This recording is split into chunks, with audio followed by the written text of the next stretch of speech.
ये हिंदू राष्ट्र की मांग तो काफी समय से हो रही है और आप भी लगातार इसकी मांग करते रहे। लेकिन जो सवाल बार बार लोग उठा रहे हैं कि हिंदू राष्ट्र की मांग क्यों? क्या इस वक्त जो देश है, क्या उसमें कुछ कमी है? कमी वर्तमान में की नहीं है, पूर्व की है। उस कमी को पूर्ण करना बहुत जरूरी है और हमको हिंदू राष्ट्र कागजों पे नहीं चाहिए, विचारों पे चाहिए। कागजों पर तो जो हो सो हो, लोगों के दिलों में परिवर्तन हो। और दिलों में हिंदू राष्ट्र मीन्स केवल हिंदू की बात नहीं। हिंदू का मतलब जीवन शैली, अहिंसा परमो धर्मा, वसुदेव कुटुंबकम। हम सबको अपना बनाकर चलेंगे, विश्व में एक नई क्रांति फैलाएंगे, विश्व में शांति का संदेश स्थापित करेंगे। लेकिन वो तब कर पाएंगे जब हमारी विचारधारा प्रबल हो। तो ये जो पदयात्रा हमारी 7 नवंबर से 16 नवंबर तक है, हम पहले तो सामाजिक समरसता चाहते हैं। हमारे बीच में जो भेदभाव छुआछूत है, अपनी संस्कृति को बचाना चाहते हैं। ना हम इनके खिलाफ है, ना हम इनके खिलाफ, अपने के पक्षधर में। हाँ, जो हमारे में अड़ंगा डालेगा उसके खिलाफ है, इसमें कोई संदेह नहीं। आप जब कहते हैं कि आप 80 करोड़ हिंदुओं की लड़ाई लड़ रहे हैं, तो हिंदुओं की लड़ाई, क्या आप हिंदू नहीं हो क्या? नहीं, बिल्कुल हूं। हाँ, तो हम आपकी भी लड़ाई लड़ रहे हैं। मैं तो गर्व से कहता हूं मैं हिंदू हूं। हाँ। आप अगर कह रहे हैं कि 80 करोड़ हिंदुओं की लड़ाई लड़ रहे हैं, तो हिंदुओं की लड़ाई है किससे इस देश में? हिंदुओं की लड़ाई तो कुछ हिंदुओं से ही है, कुछ हिंदुओं के नाम पर जो लड़ाने का काम कर रहे हैं उनसे है, और कुछ हिंदू होकर के जो अपने आप को हिंदू नहीं मानते उनसे।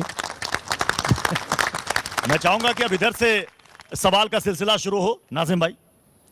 हाँ गुरुजी, आदाब। देखिए, हाँ, मैं हमेशा आपको देखता हूँ, आप बहुत अच्छी बातें करते हैं। तो गुरुजी, मैं ये कहना चाहता हूँ आपसे, एक सवाल है मेरा कि आप हिंदू राष्ट्र की बात बहुत करते हैं।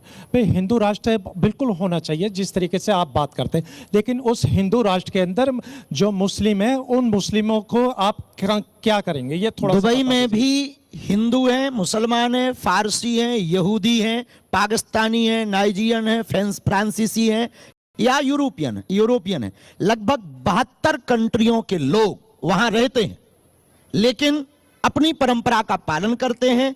पर वो देश ना कोई एक विशेष मजहब का नहीं, पर इस्लाम धर्म की बहुतायत मात्रा होने के नाते वहां की परंपराएं, वहां की बोलचाल, वहां की स्थिति परिस्थिति इस्लामिक धर्म के प्रति विशेष है। हमारे भारत में 1947 में एक विशेष समुदाय, यानी आपकी समुदाय के द्वारा आपके कुछ पूर्वज जो पाकिस्तान चले गए या आपसे संबंधित, उन लोगों ने मांग की कि हमें एक अलग टुकड़ा चाहिए।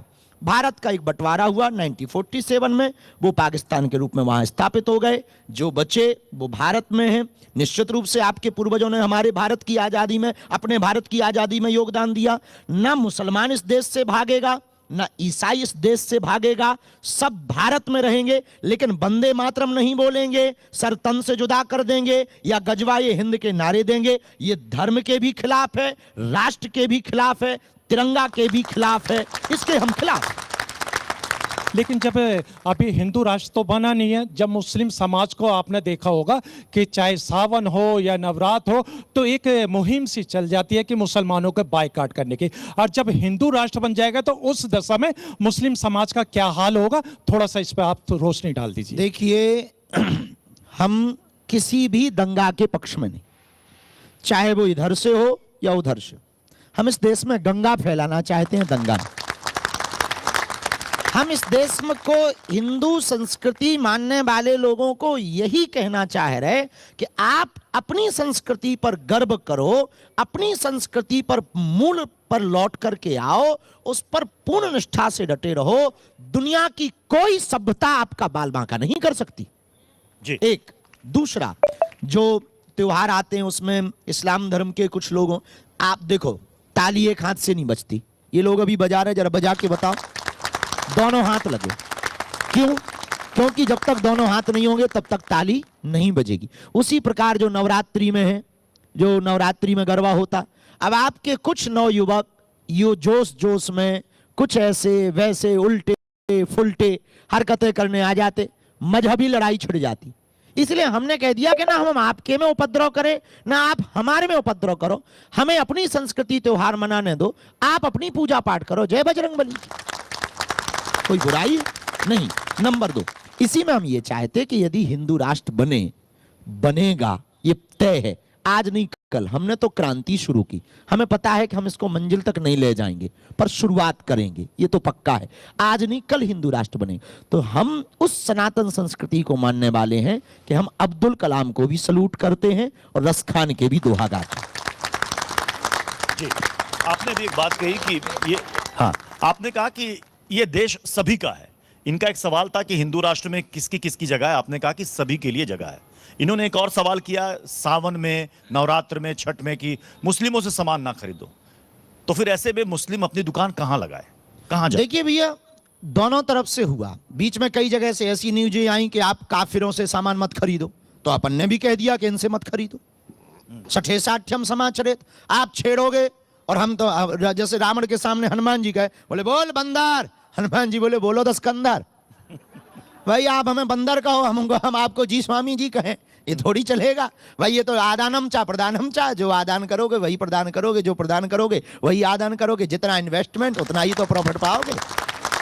आपके मुताबिक दोनों तरफ से ताली बजी, वही तो हमने जवाब दिया, दोनों हाथों की ताली का आपने कहा जवाब दोनों यही हाथ से था। नहीं, बिल्कुल सही कहा आपने, ताली एक हाथ से नहीं बजती। तो आपके मुताबिक मुसलमानों से अगर कोई सावन में या छठ में, नवरात्र में अगर कोई सामान खरीद लेगा तो तो कोई क्या दिक्कत कुछ- नहीं, पर ये भी तो खरीदे ये भी तो खरीदे, तो हमको कोई क्या- दिक्कत हाँ, नहीं। फिरोज लेकिन मत हम जी, ये लेकिन- मानते हैं हाँ। कि ऊपर लेवल पे ये नहीं है, ये निचले ज्यादा जो सामान्यतया गांव में ये बहुत ज्यादा बढ़ जाता है। तो हम तो ये कहना चाहते भाई, काय को विवाद, हम संवाद के आदमी। हमारे हिंदू राष्ट्र में विवाद का विषय नहीं, संवाद का, क्योंकि इस देश में हिंदू मुसलमान बहुत सालों से चल रहा है और कुछ भी विषय आता है। देखो, हम हिंदुओं को भी एक बात हमने कही थी, वो वीडियो पूरी दुनिया में गया, और हम इसीलिए नहीं कि ये सामने बैठे हैं तो हम महिमा मंडन भी नहीं गा रहे हैं, ना लिबरल हो रहे। ये भी आप कान खोल के सुन लो, हम जैसे हैं, हम अपने एजेंडे के साथ कोई समझौता नहीं करते। हम ये कहना चाह रहे, मुसलमानों को गालियां देने से हिंदू राष्ट्र नहीं बनेगा। बड़ी बात कही। अपनी संस्कृति पर बात करने से, कमियों को दूर करने से व सामाजिक समरसता लाने से संस्कृति बढ़ेगी व हिंदू राष्ट्र बनेगा। फिरोज बख्श साहब, आपका सवाल। जी, देखिए बाबा बागेश्वर, मैं सोच रहा था आपको धीरेन्द्र शास्त्री कहूं क्योंकि उम्र में छोटे हैं, लेकिन रुतबा आपका बड़ा है, तो मैं आपको बाबा से ही मुखातिब करूंगा। मैं आपको बहुत पसंद करता हूं इस वजह से कि मैं एक प्रैक्टिसिंग मुसलमान हूं। आपके मुंह से मैंने कभी इस्लाम के ख़िलाफ़, मुसलमान के ख़िलाफ़, prophet Muhammad peace be upon him आपके ख़िलाफ़ या किसी भी मुस्लिम के ख़िलाफ़ कोई बात नहीं सुनी। ये एक प्लस पॉइंट आपका है, ठीक है। और दूसरी बात मैं कहना चाहता हूँ कि आप चूँकि हिंदू राष्ट्र की बात करते हैं, ठीक है, हिंदू राष्ट्र जाहिर सी बात है पाकिस्तान में, मलेशिया में तो नहीं बनेगा, यहाँ बनेगा। दूसरी बात यह है, देखिए कि मैं समझता हूँ 15 अगस्त 1947 से तो हमारा हिंदू राष्ट्र ही है, ठीक है। हिंदू राष्ट्र वो राष्ट्र होता है जहाँ शेर और बकरी एक घाट पे पानी पिए, ठीक है। आप इसको कैसे करेंगे ताकि कोई मुसलमान इस बात से ना डरे, मैं बात पूरी कर लूँ, इस बात से ना डरे कि जैसे मिठाइयाँ जो होती हैं ईद बकरा ईद पे, हम जो हमारे बरादरान वतन हिंदू मिठाई वाले हैं उनसे मिठाइयाँ लेते हैं, अच्छी मिठाइयाँ होती हैं, खालिश देसी घी की होती हैं, बढ़िया होती हैं। तो यही चीज़ दूसरी तरफ भी होनी चाहिए। अब जैसे कोई यात्रा होती है, कुछ है, तो उसमें कहेंगे मुसलमानों के जो ठिए हैं उससे खाना नहीं खाएंगे हम। We gel like sugar and milk, हम नाखून और गोश्त की तरह हिंदू मुस्लिम सिख ईसाई शुरू से ही रहते चले आए हैं। वही बात आप कर रहे हैं। तो इसको प्रैक्टिकली, जैसे आपने कहा कागज़ों पे नहीं, प्रैक्टिकली कैसे आप जो है हिंदू और मुसलमानों के बीच में एक पुल बनाएंगे ताकि हिंदू मुसलमान कहने की ज़रूरत नहीं पड़े। We go head with India card, no Muslim card, no Hindu card. देखिए, इसको चरित्र में उतारने की ही प्रैक्टिकल बातों के लिए हम जमीन पर उतरे। हमारी पदयात्रा इसी के लिए है। भाषणबाजी करने से, प्रवचनों में बोलने से या मीडिया पे बैठने से सिर्फ कुछ लोगों तक तालियां मिलेंगी, व्यूवरशिप मिलेगी, इन भाई साहब को टीआरपी मिलेगी। हिंदू राष्ट्र बनेगा कैसे, पहले इसकी हमने फाइल बनाई। हिंदू राष्ट्र बनेगा हिंदू एकता से। हिंदू एकता कैसे होगी, पहले इनके अंदर जो भेद है उसको मिटाया जाए। जो छुआछूत है, ऊंच नीच है, और जो हमारे गांव में बहुत ज़्यादा ये चलता है, ये पिछड़ा है, ये अंगड़ा है, हम ये देश में नहीं चाहते कि कोई पिछड़ा नहीं, कोई अंगड़ा नहीं। हमसे कहा कि आप फिर से चाहते हैं कि फिर से चेक हो पूरे भारत में, ये पता लगाया जाए कि कौन समुदाय अल्पसंख्यक है, कौन बहुसंख्यक है, कौन पूर्ण संख्यक। हमने कहा इसका पता ना लगाया जाए, हमसे यदि कोई सुझाव ले तो इस बात का पता लगाया जाए कि कौन अमीर है और कौन गरीब है। मैं वजाहत कासमी जी आपसे चाहूंगा कि आपकी तरफ से एक सवाल है। महाराज जी बहुत बहुत शुक्रगुजार हूँ आपका, आज आपसे मुलाकात हो गई। ऐसे मैं सुनता भी रहता हूँ और कई बार पिछले कई सालों में कई टीवी चैनल्स पर आपके को लेकर के मैं डिबेट्स में आ चुका हूँ। बहुत तारीखी, बहुत ऐतिहासिक काम है और हम आपके, मैं एक इस्लामिक स्कॉलर होने के नाते मैं कहूँगा कि मैं शुक्रगुजार हूँ कि आपने देश के मुसलमानों को भी, जबकि हमारे कुछ लोग इस तरह की कोशिश कर रहे हैं वो अच्छी नहीं है, लेकिन आपका दिल बड़ा है। और मैं बहुत खुल्लम खुल्ला कई सालों से ये बात कह रहा हूँ कि जब मैं ये मानता हूँ कि न मज़हब में कहीं दिक्कत नहीं, ना हिंदू में है, ना मुसलमान में, ना सिख में, ना ईसाई में, तो फिर मुझे इस बात से परेशानी क्यों होती है कि ये देश हिंदू राष्ट्र बन जाएगा। हम तो चाहते हैं, चूँकि हमें पता है कि सनातन में कितनी मोहब्बत है, कितना प्यार है, कितना सम्मान है। जिस दिन देश हिंदू राष्ट्र बनेगा उस दिन वाकईतन, जैसे फिरोज बख्श साहब ने कहा कि शेर और बकरी एक ही घाट पर पानी पिएंगे, और मैं कह रहा हूँ आज इंशाल्लाह 7 नवंबर को सबसे पहले आपकी यात्रा में ये मुफ्ती वजाहत कासमी और फिरोज बख्श साहब और नाजिम साहब और पूरे काफिले के साथ पहुंचेंगे और आपका हाथ जोड़कर, फूल पहनाकर, माला डालकर स्वागत करके, क्योंकि आप देश के इतिहास को वो दिशा दे रहे हैं जिसकी देश को इस वक्त सबसे ज्यादा जरूरत है। क्रिकेट कोई मजहब का नहीं हो सकता, क्रिकेट तो देश का है, क्रिकेट तो एक खेल है और खेल एक का नहीं होता, खेल तो सबका होता है। तो क्रिकेट कभी भी, क्रिकेट का आप कलर नहीं कर सकते। 2-3 विषय ऐसे हैं, एक गायक, भजन गायक, शायरी गायक, ये कोई मजहब। हम रस खान के दोहे क्यों गाते हैं? क्योंकि अब वो बचे ही नहीं। वो जो हो गए सो वो हो गए, वो जो पा गए सो पा गए, अब वो सबके हो गए। अब्दुल कलाम, यदि हम इतने कट्टरवादी होते तो हम उनको गालियां ना बकते। आप हमारी विचारधारा को तो समझो ना। सलूट है, आप पहले दिन के स्टेट में हमारी जिंदगी के, जब से हमने माइक थामा होगा और कैमरा के फेस में आए होंगे, तब से हमारी जिंदगी में कभी किसी भी इस्लामिक व्यक्ति, हाँ उसके खिलाफ हम जरूर बोले जिसने देश के लिए बुरा कहा, पर्टिकुलर हिंदुओं के लिए बुरा कहा, मानवता के लिए बुरा कहा, तिरंगा के लिए बुरा कहा, राष्ट्रगान और राष्ट्रगीत के लिए बुरा कहा, उसको तो अभी भी हम आपके मुंह पे कह रहे हैं कि पाकिस्तान की टिकट लाहौर की कटवा ले वो। अच्छा, मोहम्मद आरिफ अजाकिया, इन्होंने आपसे एक सवाल किया था, आपको याद होगा, आपकी जहन में। उन्होंने कहा था कि क्या, कुछ लोग मुझसे पूछते हैं कि तुम हिंदू कैसे हो सकते हो, जबकि मुझे गीता भी आती है और मैं बहुत फॉलो करता हूं, क्या हिंदू बनने के लिए नाम बदलना जरूरी? आपने कहा था कोई जरूरत नहीं है। देखो जी, हम बैठे थे, वो नाम तो भूल गया, लंदन की संसद में उसको कौन सा वो कहते हैं, कॉमन्स कहते, वो ये हाउस ऑफ कॉमन्स कहते हैं। हाँ, हमारी अंग्रेजी चूंकि ऊंचे लेवल की है। तो हाउस ऑफ कॉमन्स में बैठे थे लंदन में, वहां मोहम्मद अजाकिया साहब, हमारे वो हनुमान चालीसा की गोष्ठी थी, उसमें आए और पूर्ववत ही वो बहुत प्रभावित हैं। पाकिस्तान में वो मेयर रहे, अब वर्तमान में वो लंदन में ही रहते हैं। महाकुंभ में वो डुबकी लगाने आए थे, हम तो नहीं मिल पाए, हम तो वहीं मिले लंदन में। उन्होंने कहा कि हमने जब से गीता पढ़ी, सनातन को जाना, तब से हम सनातन के प्रति समर्पित हो गए। दलित पिछड़ा समाज संगठन ये कोर्ट जाने की बात कर रहा है और इन्होंने राष्ट्रपति को पत्र भी लिखी है और कहा है कि आपकी यात्रा को रोक दें। वो कह रहे हैं कि सांप्रदायिकता फैलाकर देश का माहौल खराब किया जा रहा है, धर्मनिरपेक्ष देश में हिंदू राष्ट्र बनाने की बात करना संविधान विरोधी है। सुनिए बहुत ध्यानपूर्वक, हम बहुत निष्ठापूर्वक अपनी बात पर अडिग हैं कि हम इस देश को हिंदू राष्ट्र देखना चाहते हैं और हम तलवारों की लड़ाई से नहीं, विचारों की लड़ाई पर भरोसा करते हैं। दूसरा, इस देश में रहने वाले, इस्लाम धर्म को मानने वाले लोग भी यदि ये बात माने तो बहुत अतिशयोक्ति नहीं होगी कि केवल एकमात्र भारत है जो हिंदू राष्ट्र हो सकता, जैसा कि आपने कहा। 65 से ज्यादा देश इस्लामिक हैं, 95 से ज्यादा देश क्रिश्चियनों के हैं, एक देश यहूदियों का है, एक देश बौद्धों का है। तो जिस देश में 80 करोड़ लोग एक ही संस्कृति को मानने वाले रहते हो, वो निश्चित रूप से हिंदू राष्ट्र होना चाहिए।